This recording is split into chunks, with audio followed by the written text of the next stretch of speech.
É para entender um pouco mais essa nova lei de zoneamento que foi aprovada aqui na cidade de São Paulo. A gente conta para nos ajudar nesse entendimento com o vereador Rodrigo Goulart, que já está conectado por aqui. Tudo bem, vereador? Seja muito bem-vindo aqui ao Morning Show.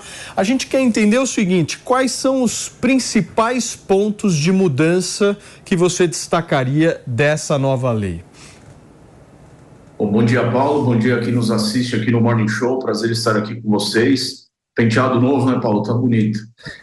Bom, são várias as mudanças que nós promovemos aqui nesse importante projeto. Só para lembrar que nós revisamos no primeiro semestre a lei do Plano Diretor Estratégico, que é quem dá todas as diretrizes para nós traçarmos e definirmos na prática, agora na lei de zoneamento. Então, algumas prioridades que nós tivemos nessa revisão, principalmente a questão ambiental.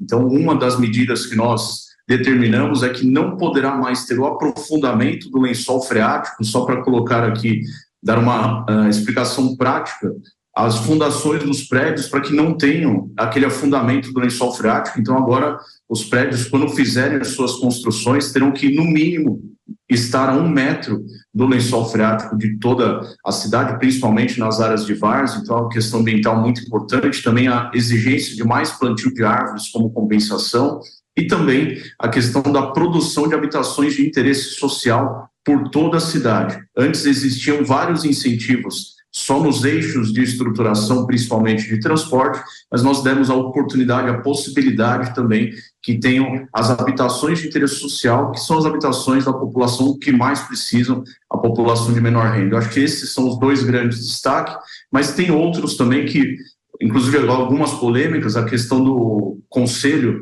Municipal de Patrimônio Histórico, que foi colocada uma emenda nesse texto para que as decisões do Conselho possam também ser ratificadas pelo plenário da Câmara, e algumas outras medidas, mas com certeza as mais importantes que têm sido mais discutidas e foram durante as 35 audiências públicas que realizamos, foram essas, Paulo. Muito obrigado por vocês nos ouvirem aqui também. O vereador, tem várias dúvidas aqui que a nossa bancada tem, eu vou passando para cada um. PP começa. Vereador, bom dia. A minha dúvida é a seguinte, vereador, o plano diretor, ele previa o adensamento urbano em área que tinha entrocamento de transporte público, não é? Faz sentido você aproveitar que tem transporte público e permitir a construção de prédios grandes. Com a lei de zoneamento, por exemplo, mudou essa lógica. Hoje em dia você pode, depois da lei de zoneamento, você pode construir prédios grandes em toda a área do centro expandido, podendo levar mais trânsito, com menos infraestrutura para as pessoas que moram na cidade. Isso não é um retrocesso? E mais do que isso, não contraria o plano diretor? Olha, não contraria nada do plano diretor. Na verdade, o que nós estamos possibilitando é exatamente esse incentivo à habitação de interesse social, e apenas isso. Poderá ser construído algo além do que é permitido já nas zonas, desde que seja a produção de habitação de interesse social, que é a habitação para quem mais precisa. O porquê disso? Não existe a oferta dessas habitações hoje nos eixos. Então, no plano diretor, nós possibilitamos um incentivo maior para que houvesse, que no plano diretor original de 2014, nós tivemos 9 anos de vigência, exatamente com esse discurso com que você colocou. E, infelizmente, não deu certo. Então, nós já revisamos o plano diretor e demos o incentivo para as outras zonas também. E hoje a gente fala, como você disse, usou o termo do centro expandido. O centro expandido já é onde já existe uma qualificação urbana e uma urbanização consolidada. Então, isso quer dizer que já existe várias infraestruturas, inclusive a de transporte, com oferta nesses locais. E muito se diz sobre a distância caminhável. Dentro do Minha Casa Minha Vida, a distância caminhável é de 1 quilômetro.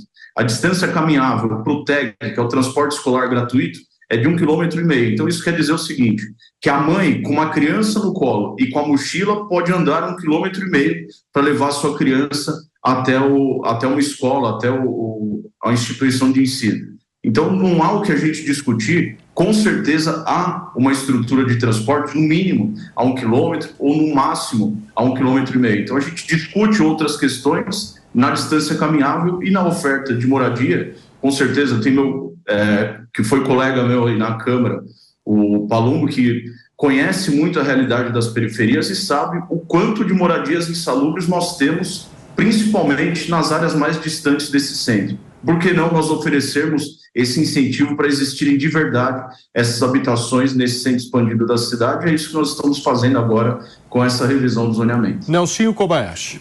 Vereador, bom dia. Prazer falar contigo. A minha pergunta é em relação ao sistema de tombamento no município, que teve uma mudança agora com a lei de zoneamento. A gente tem um conselho, né, um órgão que é próprio para isso e que agora, a partir da lei de zoneamento, vai ter as suas propostas submetidas à decisão da Câmara.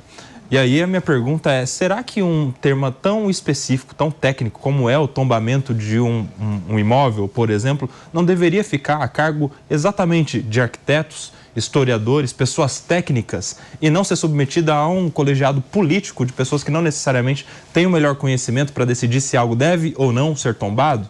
Não tem aí um problema de usurpação de um assunto técnico? Olha, Silvio, tudo que vai basear qualquer decisão será o amparo técnico. O que nós estamos definindo nessa questão do zoneamento, que ainda deverá passar pela avaliação técnica também do Executivo para sanção ou pelo veto. Todo parecer técnico do Compresp, que for aprovado no Compresp, o Executivo deverá definir se será enviado para a Câmara ou não. E sendo enviado, na verdade, haverá nós iremos ratificar, né, o vereador que estiver para essa decisão irá ratificar a decisão desse conselho, um conselho tão importante, extremamente técnico. Vale lembrar que é um conselho indicado, são 9 conselheiros indicados, eu inclusive estou lá indicado pela Câmara Municipal. Então esse conselho que tem a iniciativa pública e também alguns indicados da sociedade civil. E só para lembrar também um aspecto importante, o porquê que foi incluído essa emenda aí no texto do zoneamento. Hoje, para qualquer alteração de zoneamento, tem que ter uma votação qualificada na Câmara. Então, são no mínimo 37 votos dos representantes eleitos da população da cidade de São Paulo.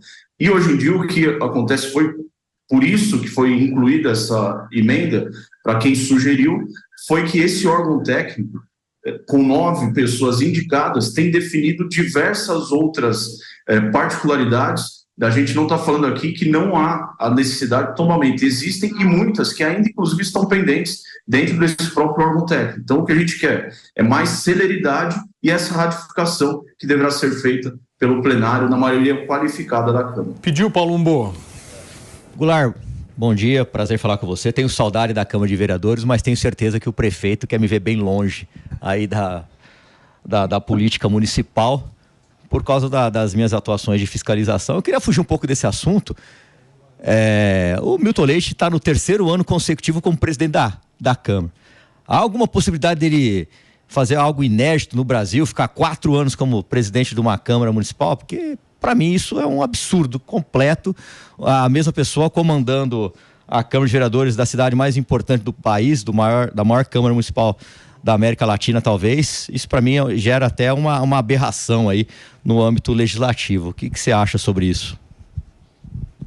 Então, Paulo, na verdade, houve sim a alteração do regimento e da lei orgânica para que houvesse a possibilidade de mais uma eleição. E no dia 15, agora na sexta-feira passada, o presidente Milton Leite foi reeleito.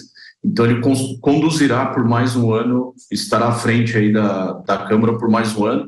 Ele disse que não será mais candidato, então possivelmente seja o último ano dele como presidente da Câmara.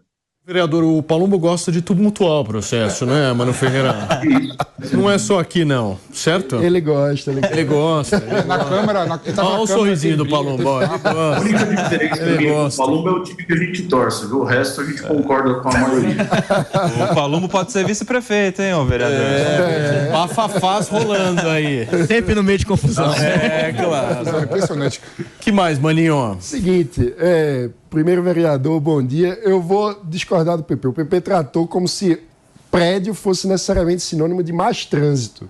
E não necessariamente. Se você tem uso misto do prédio, você pode ter mais adensamento e menos trânsito, com mais possibilidade de resolver as coisas caminhando. A minha pergunta é, nessa nova lei, há mais permissão para uso misto de prédios? O plano diretor permite.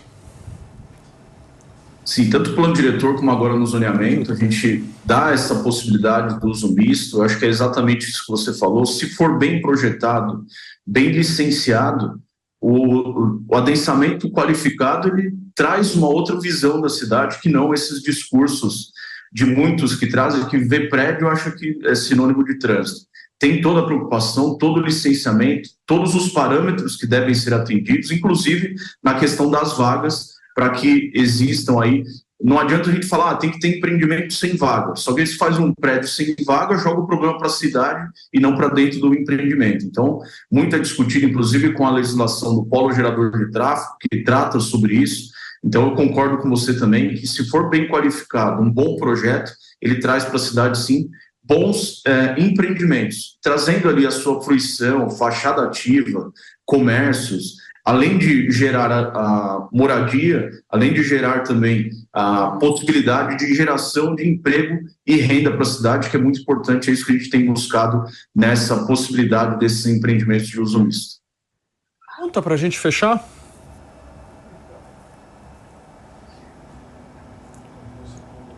Quantas moradias vocês preveem que podem ser ofertadas a partir da alteração do plano diretor? Olha, não há um número que a gente possa prever, mas com certeza todo tipo de empreendimento agora que quiser utilizar desses benefícios deverão promover essa habitação de interesse social. Eu não tenho dúvida que nós faremos o que estava previsto lá no plano diretor de 2014, que inclusive foi as mesmas gestões que há 20 anos faziam, tanto o plano diretor como as leis de zoneamento aqui da cidade. Não tenho dúvida que com essa mudança da forma como deve ser enxergada e o verdadeiro incentivo para a produção de habitação de interesse social, nós teremos muito em breve uma nova realidade para a cidade de São Paulo, levando quem mais precisa para morar mais perto do seu emprego, da sua renda ou onde quiser. Que muitos levantamentos que existem, que a determinação de onde a pessoa vai morar não é só perto do emprego, perto da renda, mas também onde há mais sensação de segurança para ele, principalmente mais próximo à família. Só um exemplo para vocês, uma das 35 audiências públicas que nós fizemos foi lá em Perus, bem próximo lá à divisa da cidade de São Paulo. Saí da Câmara, demorei quase 2 horas para chegar lá. E por incrível que pareça, ninguém foi lá pedindo habitação. O que pediam era emprego e renda lá na região de Perus. Então, para a gente ver que a diferença, lá eles já sentem que tem habitação e precisam de emprego e renda para eles não terem que ter esse deslocamento, né, de quase 2 horas para um centro expandido da cidade. Deixa eu só me despedir de quem nos acompanhou pelo rádio. Muito obrigado a você que ficou com a gente até aqui. Desejar um Feliz Natal para vocês todos que estão apenas nos ouvindo e dizer que segunda-feira estaremos aqui firmes e fortes esperando vocês. Valeu. Muito bem, Rodrigo Goulart, vereador da cidade de São Paulo, muito obrigado, vereador, pela conversa aqui. E olha, fazer uma sugestão, leva o Palumbo para a ceia de Natal, vai ser ótimo. Felipe me convidou para ir na casa dele. É isso aí, valeu, foi um prazer em falar com vocês, estou sempre aqui à disposição.